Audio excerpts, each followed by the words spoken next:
Stay tuned for the Joan Quinn Profiles. Joan served the state of California as a member on the Arts Council and on the Film Commission. She was formerly on the Architectural Commission and fulfilled 2 terms on the Fine Arts Commission for the city of Beverly Hills. As an editor for Andy Warhol's Interview magazine, Condé Nast Publications, and the Hearst Corporation, Joan covered the world of fashion, the mysteries of food, the excitement of theater, and the international art scene. She continues to find people who are on the cutting edge of their professions. Here's Joan Quinn. Hi, I'm Joan Quinn, and welcome to the Hollywood Museum, where we're taping the Joan Quinn Profiles. This is the historic Max Factor building, and it's on Highland Avenue.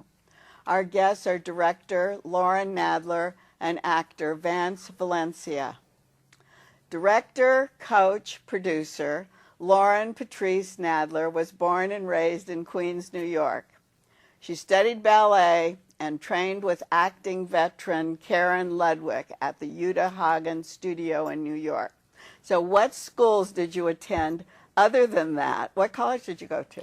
I actually did not go to college. So you started ballet right away then? Well, I did ballet from the time that I was like a fetus. I was like 4. Do you use dance in any of the things that you were casting? Because I think you were a great casting director for a long time. Well, it wasn't a long time. I did it briefly, and I had some amazing opportunities. That's where I met Adrian Brody before he ever was nominated or won the Oscar. And he. So where did you find him? Well, actually, I was casting something. At the time I was working as a bartender in a nightclub, and I asked my boss if I could use the facility to cast this really tiny thing, and he watched me in action, and he thought, I'm going to recommend her to a friend. So he recommended me to a friend called Eric Bross, who's a director now who does quite a bit of stuff. And at the time, none of us knew who Adrian was, but he had seen him in something small and fell in love with him. And so we basically went after him together and then brought him on board. So we did 2 films with him. Oh, you did films with him? Yeah. Oh, did you have him in whatever you were doing at the bar? No. He came on board and was in a film called Ten Benny and Restaurant, which were 2 things that Ten Benny I cast, and the Restaurant I was involved in casting. Oh, so you were still casting at that time. Yeah. So did casting take precedence? Were you going to do that all your life? No, I don't think I was ever going to do that. I think I started casting because I was acting, and it was like a way in, and I could kind of cast myself in stuff back then, or be involved in the production in some way and learn. And I have to say they were amazing boot camps, because a lot of the stuff that I learned in production is very helpful when I'm teaching, not just to prepare actors for the acting, but for the business and for really moving into a professional arena and being on set and so understanding. Did it go right into directing? Did you move right into directing then? You know, directing was sort of a natural transition. It came out of people approaching me saying, would you direct this for me? Because they found that my natural approach to the way that I was teaching and the way that I was working with actors. You were teaching all the way. I've been teaching over 20 years now. I see. So the whole, actually, the focus is teaching, and then all these other things kind of come around. Yeah, I mean, that's my livelihood. And that's what I do, and it's actually now, I mean, people have said I'm very sought after at this point, but I have a lot of up-and-coming rising stars who did not come from Hollywood royalty, who actually started in class with absolutely no education, skill, or technique at it, but, you know, I mean, I think when people say things, people make these grandiose statements about actors, they either have it or they don't, But you have to teach I have come to learn that I have seen people who, I have one student that right now is like, I won't mention names, he's literally catapulting. And I remember when I sat across from him, the first time I worked with him, I went, this poor kid wants to be an actor. And he's a genius. It really just depends on how you want to apply yourself. When you first looked at him, you didn't think? Well, it was just the way he was staring That's what at me. I mean. He was sort of like looking off into space. And he told me later that he was just kind of like, he was clocking me. He was trying to figure out like what I wanted from him. And at the time, I wouldn't know that, but I actually tell actors, don't worry about what other people want from you. Give them what you have and see what happens. So is this a one-on-one class that you teach, or is it a class? I teach 4 classes a week, and they're... and where are they? In North Hollywood in my own studio. It's a small, very humble space, but we do a lot of really extraordinary stuff there. And I also do one-on-ones. And during the pilot season, I'm probably in my studio for like 22 hours a day. Is that right? People just coming in? That's a lot of one-on-ones, preparing for auditions. Let's go back for a minute, because you said something about Hollywood royalty versus someone who doesn't really know any of the ropes. What do you mean? Well, I mean, I think that there's people that are, in some cases, born into it, and they have... You mean their parents? Their parents are in the business, or they start really, really, really young, and so they're just, like, acclimated to it, you know, really young, and they grow up into it. Or they can't make the transition from kid into adult, and then they, in some cases, disappear. A lot of my initial clientele was all people that were just really trying to make a stab at it from the beginning. I have a lot of people now returning to their roots and coming to me even after older people. Yeah. And what happens? They've gone to they work, but they want to expand on what they're already doing. Like, the truth is Oh, you mean they're working in the business now? Yeah.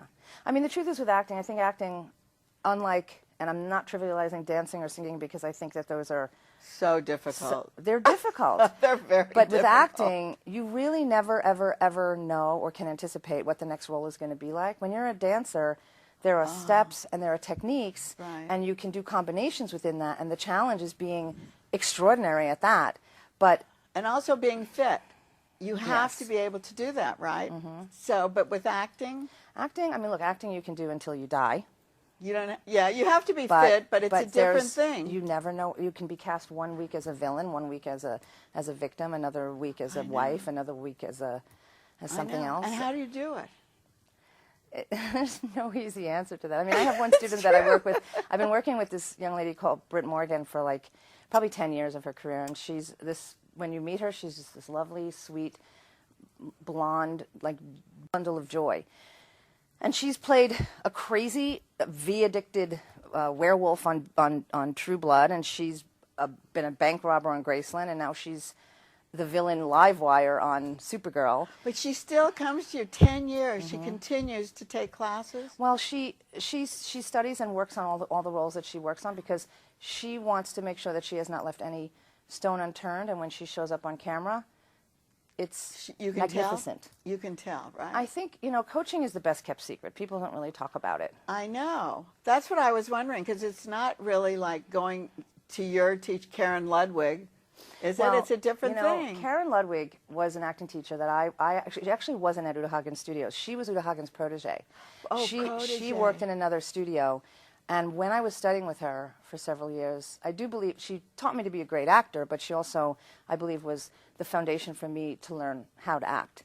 And her foundation, her lineage, which is ultimately my lineage, was Uta Hagen, who's one of the greatest acting teachers that ever lived. So when I was in her studio, Karen was actually working with her, directing Uta's final works, so that CD that's out there forever is something that was happening while I was at the studio. But that's different than coaching, what you're saying, yeah, in a way, I mean, right? I think there's a huge difference. I mean, you know, there's been studies that say, like, your chances can be 80% increased to book your roles if you're in class and coaching. Right. It's two different animals. You know, what I say about acting, and there's all different theories about this, but I think that it's really important to do scene study, and it's really important to do proper improvisation, which isn't just neck-up acting, which has to do with ultimately what ended up being my show. Which is the Mad Jackrats. Because it's this teaches you the whole thing? Well, it's actually called Making a Movie, because that's my actual format. Other improv schools call it their format something different. But it is an improv. It's improv. I see. But how this started was that I opened my class with an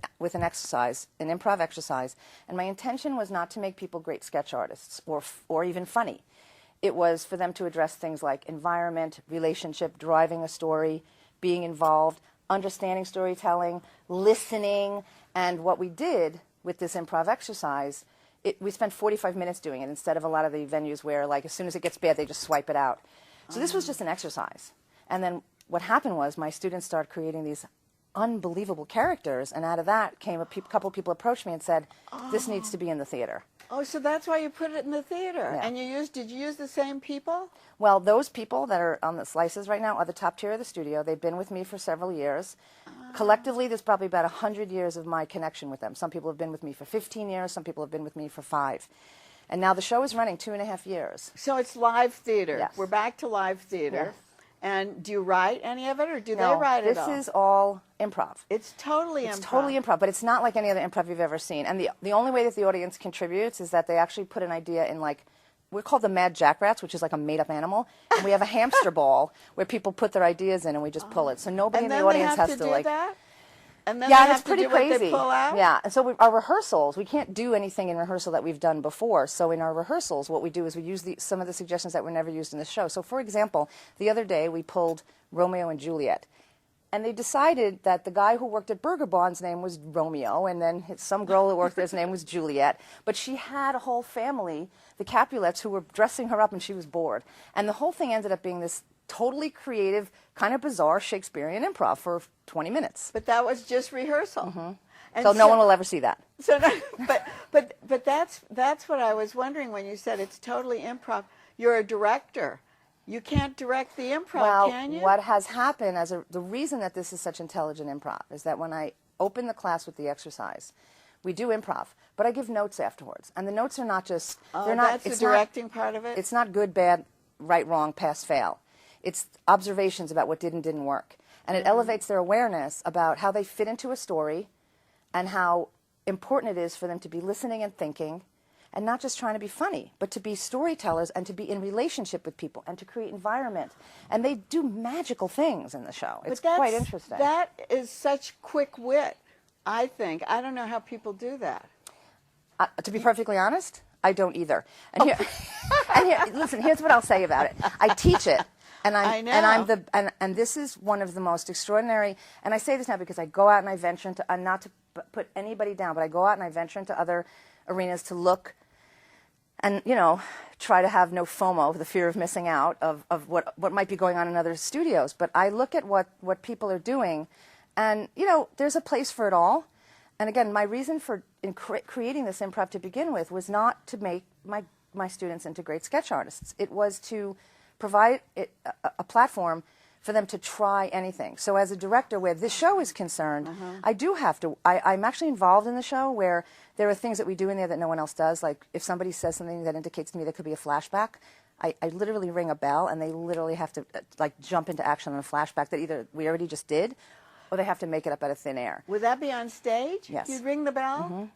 It's quite something. I mean, if I have a show this Sunday, actually, if you'd like to be my guest, please come. Where is it? We've been moving around, but we literally just found our home. Oh, good. And we're going to be at Theater 68 on Lancashire, which used to be the Deaf West Theater. Yeah. And so I'm friends with the owner of the company. I've directed a couple of... Right?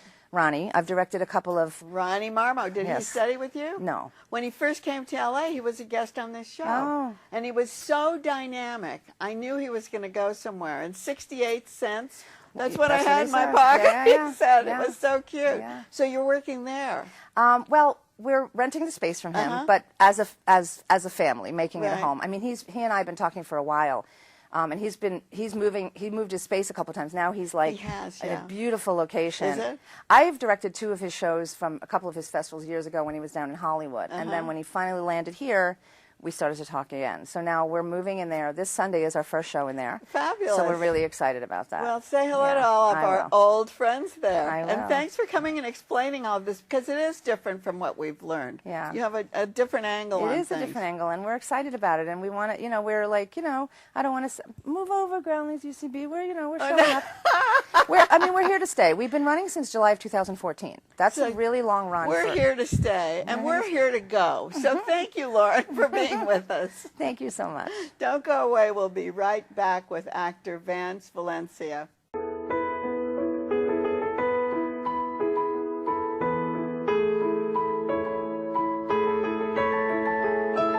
Hi, I'm Joan Quinn, and welcome back to the Joan Quinn Profiles. We're taping here in the Hollywood Museum, and I'm with actor Vance Valencia, that's his real name, who was born and raised in Boyle Heights, went to Roosevelt High School, studied theater at California Lutheran University, and then went on to earn his Bachelor of Arts at Cal State University.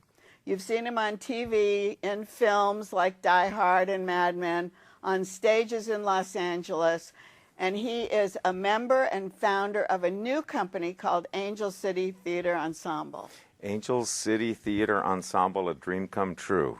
Is it? Because Yes, it's such a great name. Well, it's a beautiful name, and it took months to really arrive at it because we run a theater company like a democracy, which has never been heard of before. Oh, no, so, you can't do no, that. No, you can't do that, and I'm learning quickly. Aren't you the artistic director? No, we have no artistic director at this point. Oh, that's the democracy of that's it all. Well, the democracy is that we plan on naming one, and we will name one, and in all likelihood, it'll be someone that we're all very, very familiar with. I just don't want to put it out there quite yet. It's not you? No, it is not me. I'm merely the founder, and we do have we will have an artistic How director. did you decide to found that? Oh my God! Like I said, it is a long, long road that we traveled. It's always been my dream ever since my days learning how to act and being part of a theater company in high school. In fact, it goes on beyond that. I was going to ask you, at Roosevelt High, did they have a drama department? You bet we did, and it had a long history of doing great theater all the way back to the 30s when my father was at Roosevelt High School. No, Yes. my mother went there. Is that right? Yeah, I didn't know that. All roads lead to Boyle Heights. I know, and Boyle Heights went boom down. Well, It did. Economically, it did. Yes, it did. But it is at no loss for culture. And my grandmother used to go to church on Breed Street, Absolutely. 4th and Breed. And there was a shul. There was the shul right shul by. next to Exactly. it. No, I know So it well. I know the area, and as I say, it went down, but the art group, art Bringing it galleries right brought back it up. back up. We have to take our hats off to Josefina Lopez, the writer of And Real Women Have Curves, because that's her theater, Casa 0101, where we are now performing That's Mariella where you in are. the Desert. That's Mariella In the the desert. Desert, right. And who wrote it? Karen Zacarias, or Zacharias, beautiful Mexican writer, although I believe, my understanding is that she was raised here in the United States, has about 6 different plays, all different plays that are hers, that are in some capacity mounted in the United States today. So she is At this hotter time than we're a fire speaking? right as we Wow. speak. Let's see what her name is. Karen Zacharias. Zacharias, right. And it's directed by Robert Beltran. The great Robert Beltran, a dear friend and a fine actor and a true visionary as a director. Did you know him in high school? No, I didn't know him in high school, but what's funny is that when we actually finally met and had this melding of I use that word because he was in Star Trek, but Robert Beltran was in Star Trek, right. And we actually ran into each other literally at the track at Marshall High School because we both like to get out and run, and that's our kind of way to relieve stress and sweat. And we met there, and it was a long, long time ago. And we bumped into each other a few times over at the Mark Taper Forum. But we never worked together until a couple of years ago when, as fate would have it, they were doing Julius Caesar at Casa. Robert was directing. I came in. I read for him. And that's how we started this little group. So he cast you. And then what happened was discussions started after that play. What does the world look like after this production? And that's how it began. And we slowly started to bring in people that we knew and trusted and believed in and had respect for their work, which included Daniel Mora and Randy Vasquez and Denise Blasor and people like that. It's all Hispanic? Everyone is. So it has to be for Angel City? It doesn't have to be. It just is. It just happens to be that way. So it'll evolve, I'm sure. You think it'll evolve? Or Nope. do you think that there's should be focused like this because there's a different kind of a story to tell? No, I think it is what it is right now is because that was a statement that I believe that needed to be made, that there was plenty of Latino talent and that, listen, there's a lot of other theaters that are doing Latin-themed productions, but not at Casa, or at least with the professional company that we have. And this is like a guest production in a way? At this point it is. Because she didn't do that in the beginning, did she? She had her Right. own group there. Exactly, and I think, thanks to Emmanuel Deleage, who is one of the executives there at the theater, he helped to champion our project and bring it in, and so after a lot of discussion, this is what we wound up with. So, What role do you have in this? I play. Why are Other you than here? I'm here because I play the part of Jose Salvatierra. Do you speak Spanish in the play? No, we don't. It's all in English. It's all in Just English. checking. It was written in English.